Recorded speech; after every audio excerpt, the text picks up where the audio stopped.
Welcome, welcome, welcome. I am Zargram Xanders, Magician Extraordinaire, and I want to welcome you all back to my studio. Last time, you guys were able to defeat all the basilisks using sleight, cunning, and strategy to lure them into different traps.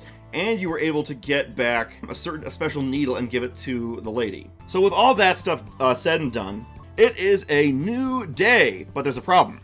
You see, this new day has really terrible weather. There is a terrible storm today, and you guys find yourself in a situation where you want to stay at an inn, but none of the inns will allow Akin in. So you've been forced to camp out in the woods for the past few days. And with the money you earned from the Arachne Weaver, you've been able to survive for a while, but jobs have been getting a bit scarce. So you need to find something.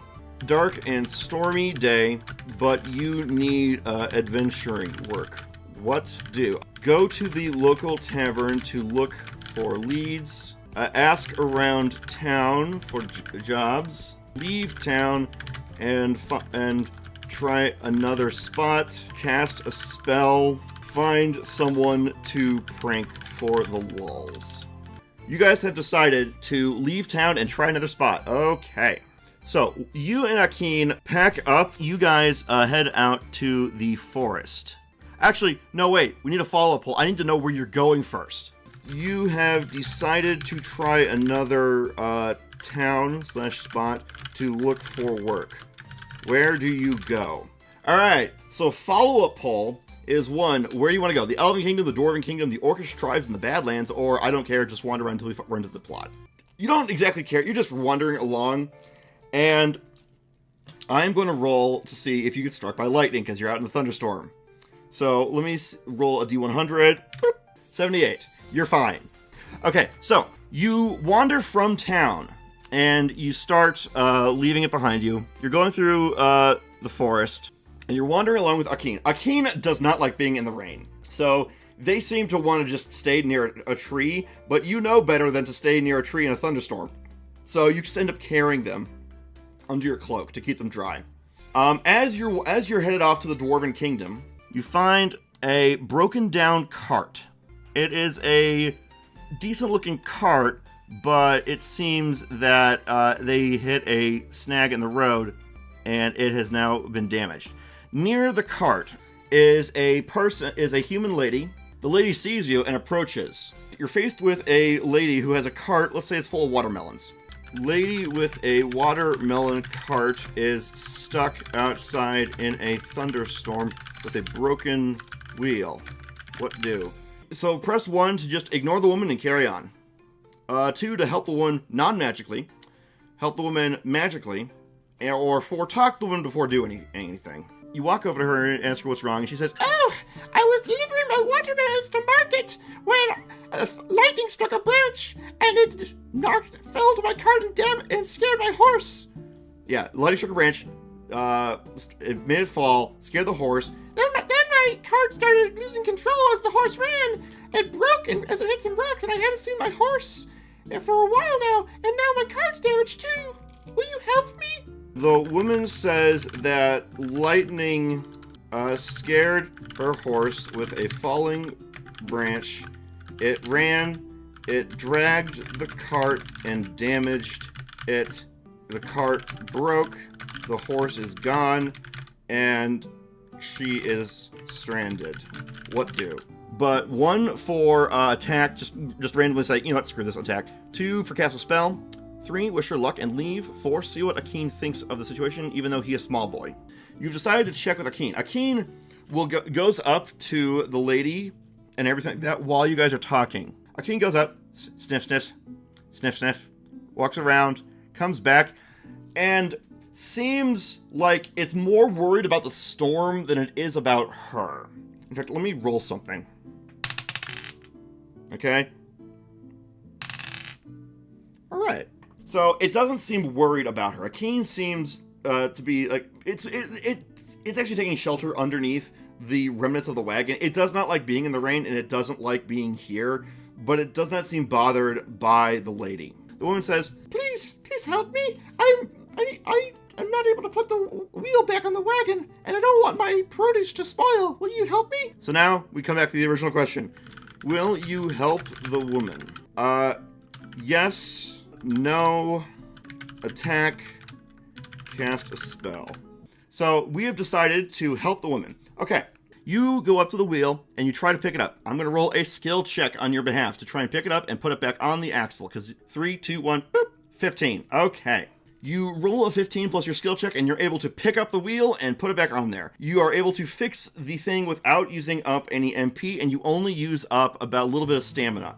And offers you one of her watermelons as payment, saying, I don't have much, but thank you so much for your kindness. Meanwhile, the thunderstorm starts to clear. She asks you, if you don't mind, are you headed somewhere? Perhaps I could offer you assistance in return.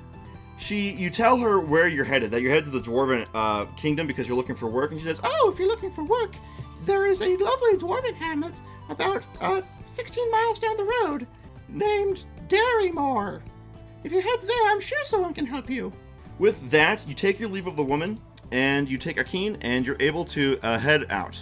As you look over your shoulder back at Akin, who's trailing you for a little bit, you look back to see where the woman was, and she's missing. She's gone. Her, the cart, the evidence of her cart being there, all of it is gone. So, it's like she was never there. But you still have the watermelon. Akin is following you and also seems kind of perplexed by this, but there's not a whole lot you can do right now, so you just keep walking down the road. As you're moving along, you come to a fork in the road.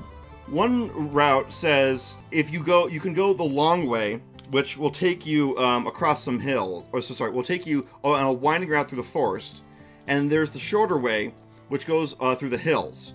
However, the shorter way is rougher, and you have heard from other people that it's prone to flash flooding. It's also much more prone to bandit ambushes. So you guys have a choice on which route you wish to take. Which route to Darrymore do you take? Long way through the forest. Safer, but longer. Short way through the hills. Riskier, but shorter. Neither. Walk between the roads. You decide to go off-road. You go off-road, are now wandering through the forest. I'm going to roll a skill check to see if you get lost. Rolling in 3, 2, 1, boop! 16 plus 11. You don't get lost, somehow. You're able to navigate, and Akin is able to lead the way, your brave dire fox friend. You guys are walking through the forest, and Akin is helping you find the way towards civilization. As you're venturing through the forest, and you come across a Thragikamax. A Thragikamax, oh, by the way, you expended some SP because now you're walking through a rough terrain, which is going to make you a bit more tired more faster, so your stamina's down to 30 out of 41. You come across a deadly creature called a Thragikamax. It is a creature that is made out of many, many arms, radiating out of a single body area with a sort of eye stalk on top that shoots ray beams. It is a deadly creature, usually found underground, but it's here in the forest, and it's been prowling around. Now, the Thragikamax sees you guys, and it doesn't like the way you look. It makes the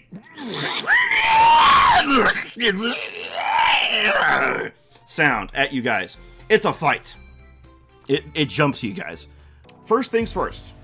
Combat in this is very, very simplified. So we're going to do a quick poll to see what kind of combat method you want to do. The deadly Thragikamax is attacking. What do you do? Run away, fight, mundane, examine it, and the last one will be try to reason with it. You have decided to examine it. You dodge out of the way of one of its eye beams. It shoots at you, and so does Akin.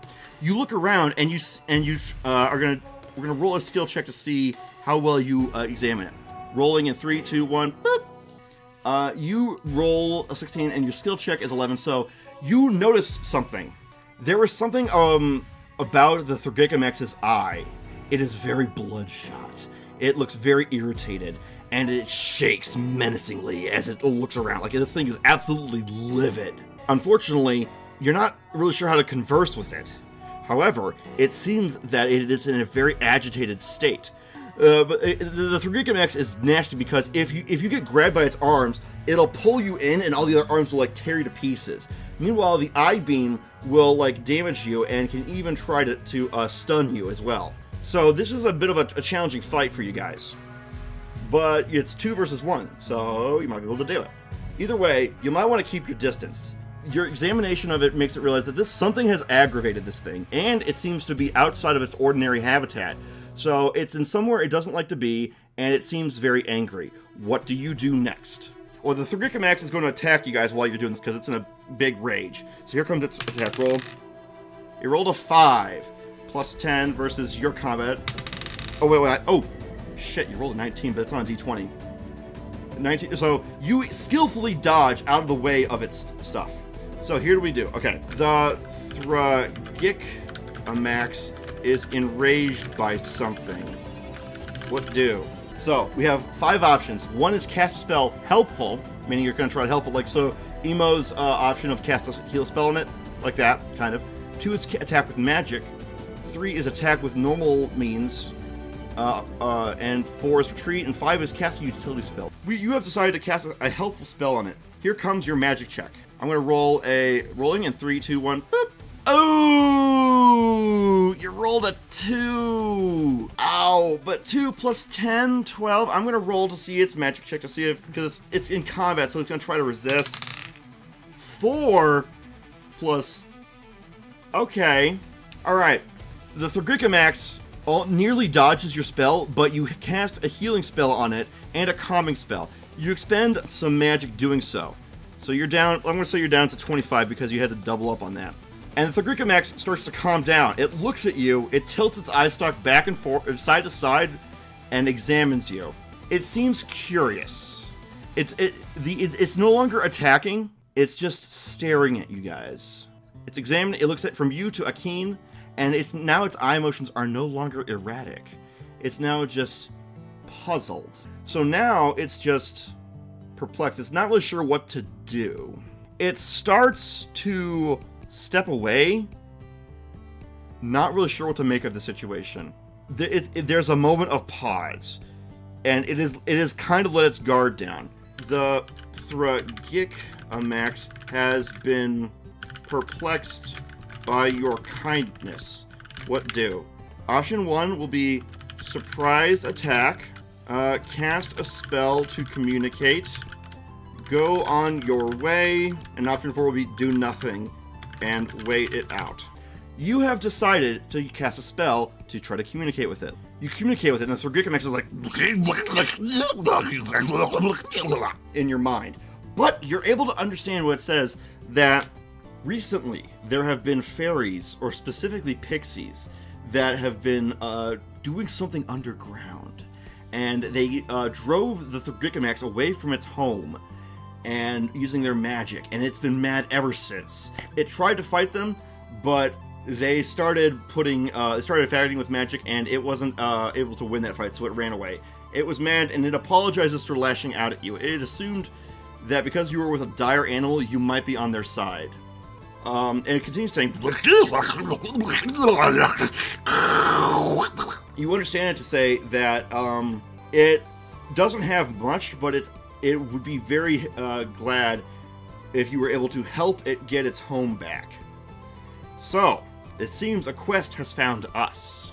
What do we do? Thurgicamax is asking us for our help getting its home back from evil Fae. What do?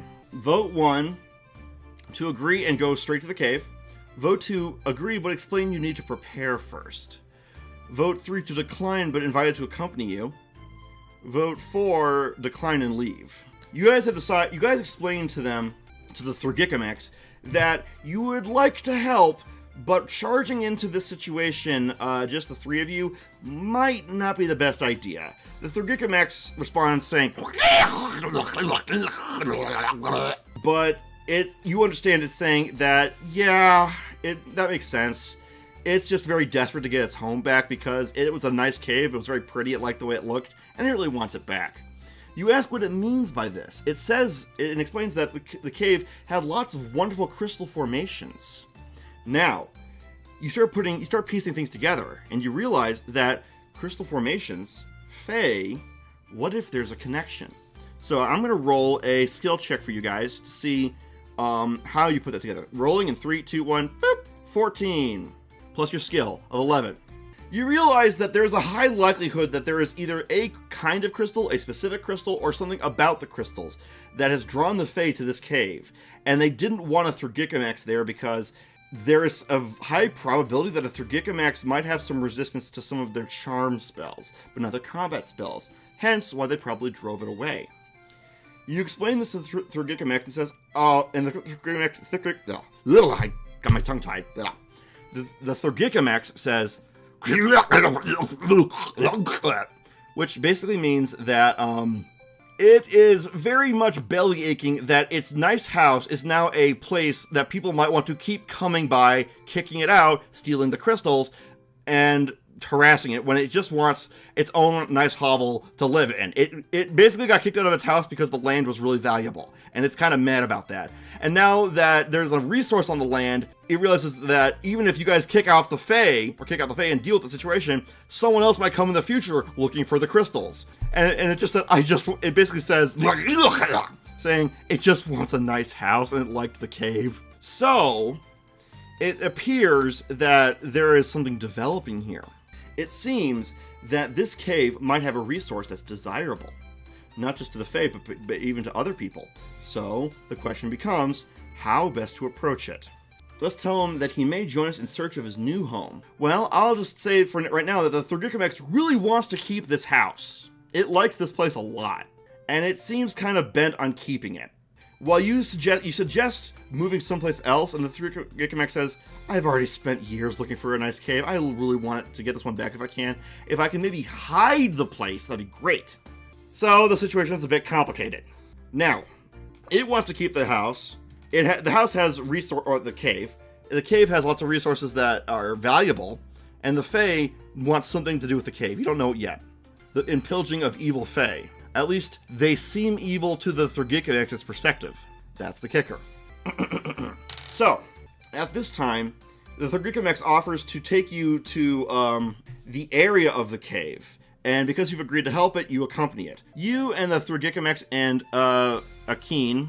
So you follow to the vicinity of the cave, not into the cave itself. You go there, and you notice that something's a little bit fishy. If this cave is so valuable, why are there no guards of the Fae or anything like that? You examine the area, and rolling 3, 2, 1, boop, 8 plus 11 for your skill check. Akeen also seems to be kind of nervous about this cave entrance. So I'm gonna give you guys some options here. The cave entrance is suspiciously unguarded. What do? Option 1 is to use magic to examine the area for Fae defenses. Option 2, take no chances. Use the rest of your MP to defend yourself from Fae magic now. Option 3 is to pull back and return later. Maybe hopefully with full MP. You decide to use the rest of your magic to create defenses. So here's what we're gonna do. You realize that you could cast stuff on yourself, but that would leave Akeen and the others exposed. So what you do is you actually take a few steps back away from the entrance, and you create a magic circle of protection. You create a circle with chalk on the ground to protect you and anyone who stands in it from hostile magic. So you, Akeen, and the Thurgicamax are all, and you also blow the rest of your stuff there. This thing will also dispel any existing enchantments on you that are hostile. So if there was anything on you, it would cause you to flash red, and so do the others. You realize that now that these enchantments are off of you, that there are indeed defenses. There are many, many buzzing lights, visually comparable to will-o-wisps, but not quite the same thing, buzzing around. You remember in Kokiri Forest, in Ocarina of Time, Zelda Ocarina of Time, how there would be things just floating in the air that looked kind of like fairies, but kind of weren't? Kind of like that. These things are Fae sentinels that buzz around the air and act as a warning system. They will also try and cloak themselves from less than friendly eyes, which means they've cloaked themselves from you. These things are not good nor evil. They're like a spell effect that the Fae sometimes use. So you realize that these things act both as an alarm, but also as a defense thing. Had you entered into the cave entrance, they would have attacked you.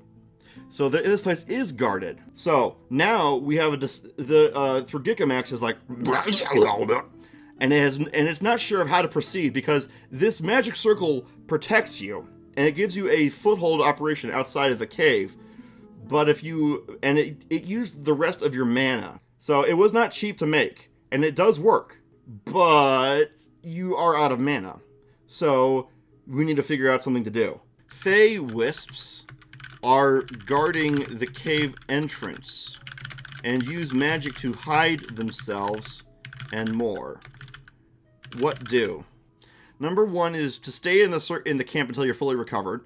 Number 2 is to leave further away and make camp because this is a bit close. Number 3 is screw it, we ball, charge in, swords blazing. You have selected to camp out inside the circle and recover that way. You explain this to the Thurgicamax and you try to explain this to Akeen. Akeen seems nervous by all the things buzzing around, but you're able to keep it close.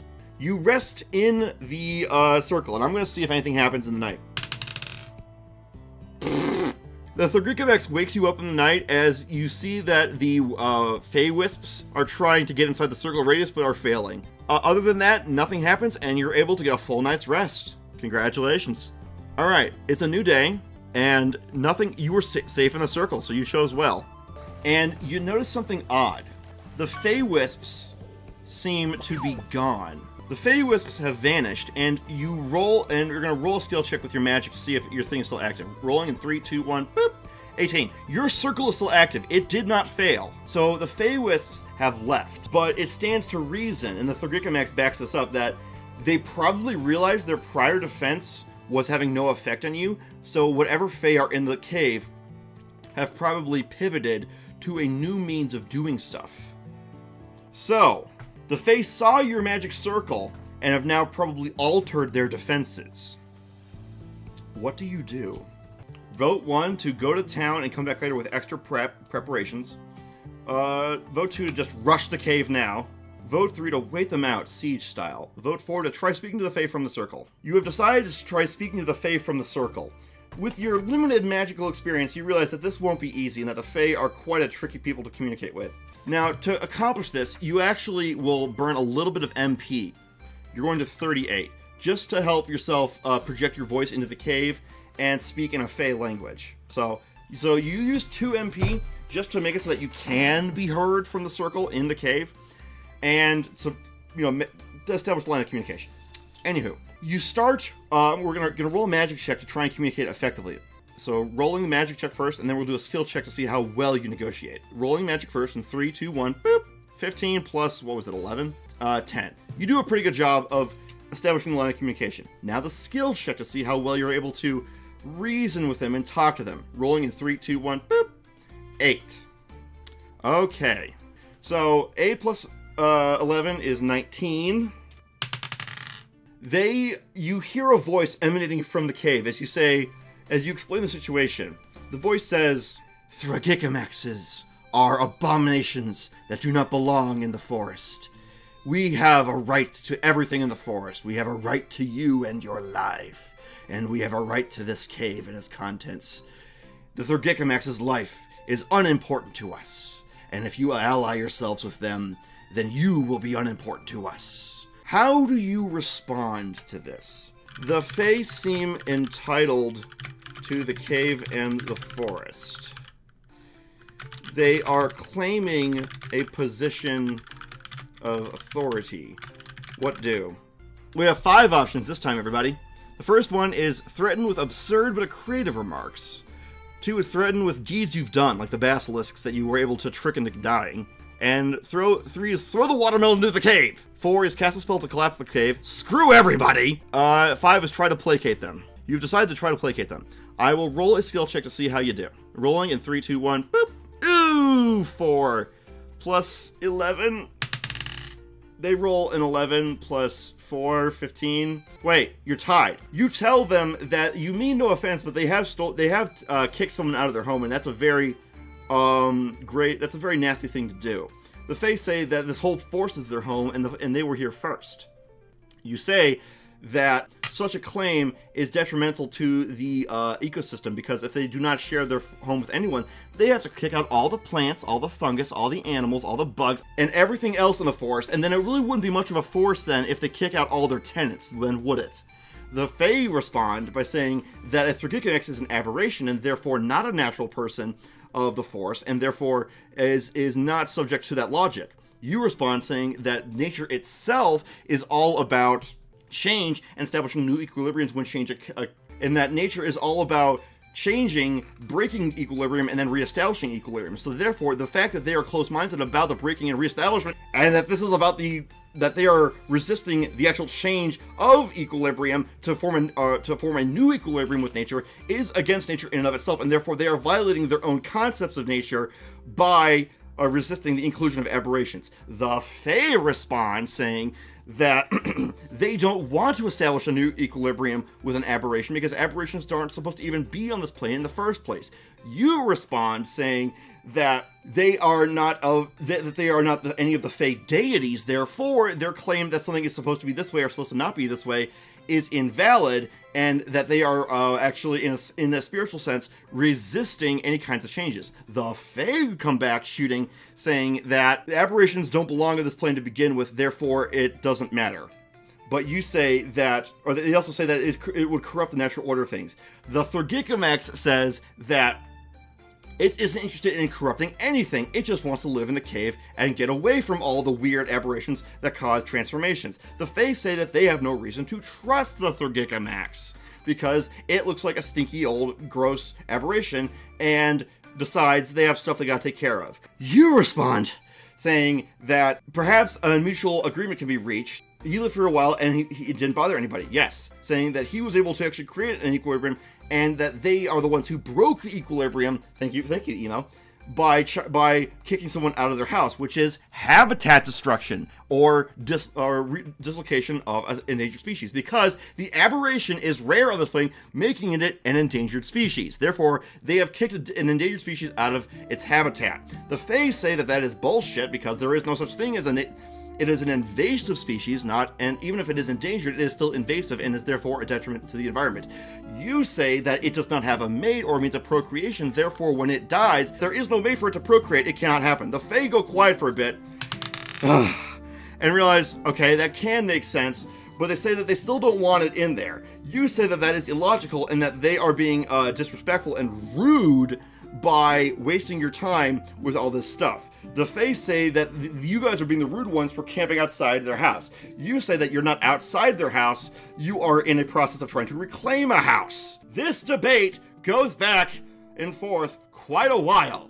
At the end, you're at a stalemate. The Fae say that they want the crystals in the cave and they need them for a war. You inquire about what sort of war. They say that they want to destroy the fairies. You realize that these are indeed Pixies, and this is probably a very evil-aligned faction of Pixies who are using everything they can to stall you from trying to take the place.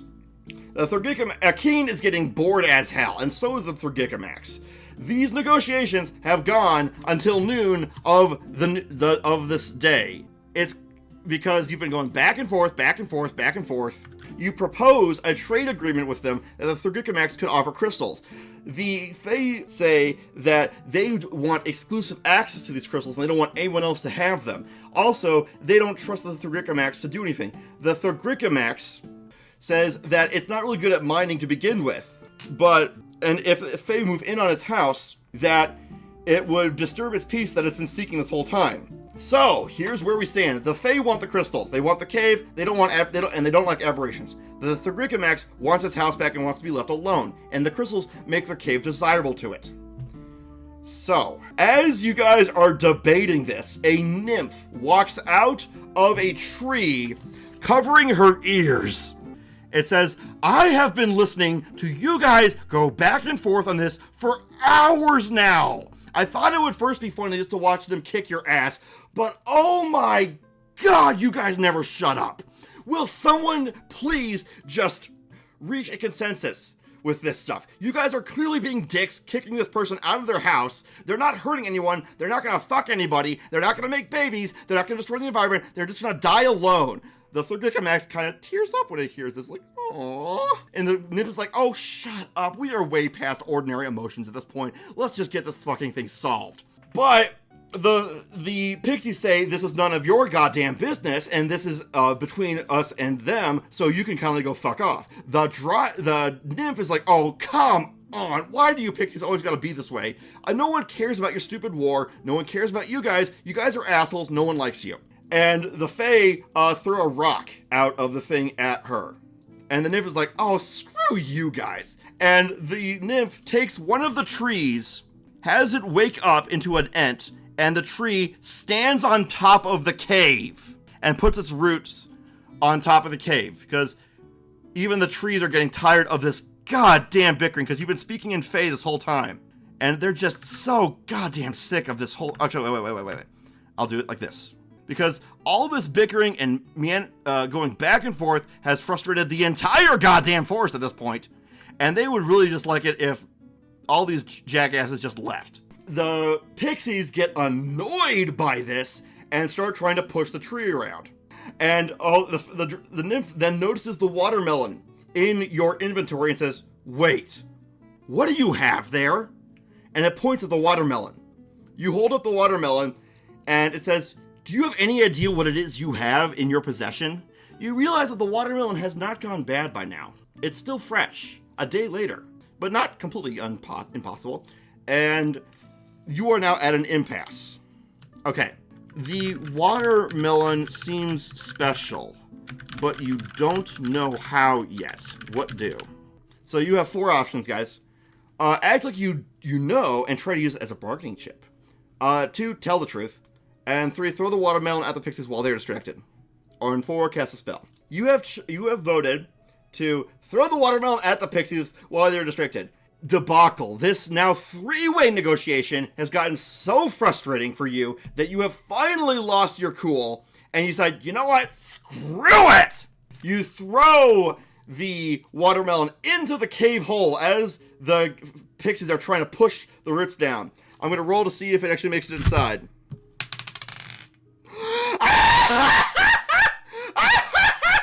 A natural 20. Okay, there is a gap. The tree the ant sees you about to pitch the watermelon in anger, and it makes a hole, and you throw it through the hole Quidditch style into the cave. You hear screaming in the cave as the watermelon rolls and bounces around. And then everything goes quiet, and you hear, like, weird mutated screaming as all the Fae start going, so like, you see all of them, you hear all of them vanishing. And the Dryad just looks at, or the Nymph looks at you like, I can't believe you threw that. Do you have any idea what it is you threw? You say, no, it was a watermelon. And you say, that is a watermelon of consequences. I don't know where you got that from, but someone very powerful must have given that to you, because it will punish people doing bad things with consequences befitting of their actions. The ent moves away from the cave, and you start seeing mutated looking pixies without wings walking out of the cave, angrily stomping, and you realize they've been turned into aberrations too. And the nymph, you start to hear all the trees and grass and plants of the forest start to laugh their asses off at the pixies, who have now been turned into aberration pixies for their prejudice and rude nature. The forest thinks this is hilarious, as the pixies are now cursed for their rudeness and basically a conquest attempt. You realize one of them's trying to carry a crystal, but one of the ents says, oh, no, I don't know what that crystal is, but screw you. It takes one of its roots and pulls the crystal out of it and just tosses it back in the cave. The nymphs say, okay, look. It flies up to the Thurgicamax and says, okay, look. You were here for a good week or so before all this shit went down. You didn't break us, you didn't eat us, and you were pretty chill. We're willing to have you as a neighbor as long as you don't do evil stuff. Do we have an agreement? The Thurgicamax responds like, but you interpret it meaning, I just want my home back. I don't care if there's a homeowners association tied to it. I just want my nice house back. And the nymphs say, it turns out that this cave you have here has mana crystals in it. If you use these crystals can be a font of magic energy. So that's why the Fae wanted it. And that's why we kind of didn't want them to have it, because they would have used it in the war. We're neutral in the Fae war, so we didn't want it to be brought into this. But if you join our side in being neutral, then now we won't have to worry about other people making plays on this thing. So, at long last, the Pixies are ousted and given a taste of their own medicine. The forest itself and all its neutral Fae seem to agree to allow the Thurgicamax to live in the cave and to keep people from using the magic crystals as leverage in the war. The Thurgicamax gets its house back. You have resolved the quest, more crystals, more problems. But there is a cost. The Pixies, as they're walking away, say, "You have no idea what sort of enemy you have made this day." And with that, they depart. You hear sighs and groans from the trees. They're like, "Ah." And the nymph says, "Look, the nymph comes up to you and says, 'Look, you were really nice to help us deal with the situation. We didn't like this pixie incursion, but we were admittedly a bit scared to do anything until now. But we'll throw you a bone.'" The nymph goes to a flower and asks it to come with you. The flower starts walking by its roots over to you, and you gain a ×1 nymph of protection flower. This flower is a magic one that will protect you from bad juju from the Pixies. They say, "Look, you helped us, so it looks like you've been drawn into this conflict with us. This flower will protect you. It can't talk or anything, but it's a very simple one, but it'll protect you, okay?" One of the trees says, "Hey, isn't that Jessie? Isn't she the one who was like, wouldn't shut up and got turned into a flower because she made fun of the fairy queen?" And the nymph is like, "Shush, shush, shush, shush, shush, shush." With this, and then the nymphs offer to guide you back to the road so you can get to your destination more easily. And so you do. You go back to the road, you leave the cave behind, and the Thurgicamax bids you farewell, and it gives you a gift. It gives you a mana crystal from its cave. So for next week, you'll have 1 nymph of protection and 1 mana crystal. Thank you, everyone. I love you all. Bye-bye. I'm going to go pass out and have dinner. Bye, everybody.